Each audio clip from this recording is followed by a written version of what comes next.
Uniform is similar objects or parts that are homogeneously and isotropically distributed on large scales.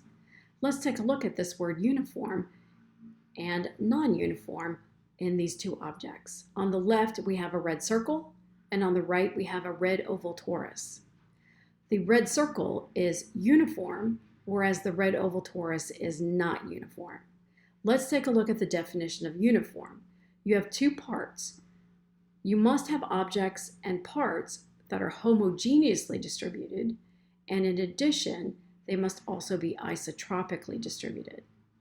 The object on the right, the red oval torus, is not isotropically distributed.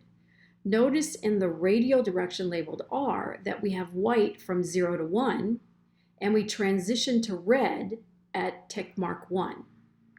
In the radial direction labeled Z, we have white going from 0 to 5, and the transition to red occurs at tick mark 5.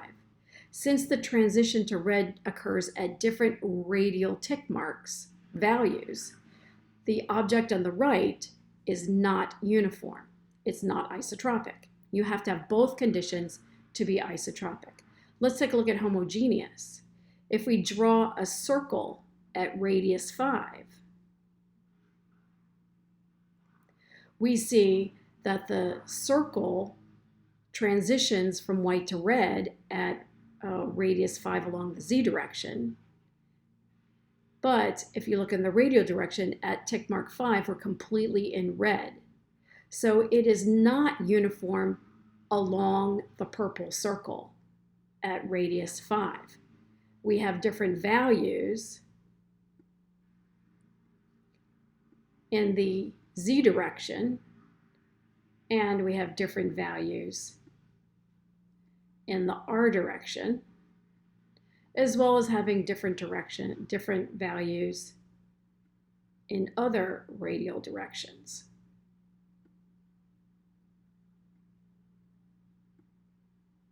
As such, the object on the right is not homogeneous either. The object on the right is not uniform, whereas the object on the left is uniform because the red circle is homogeneously and isotropically distributed.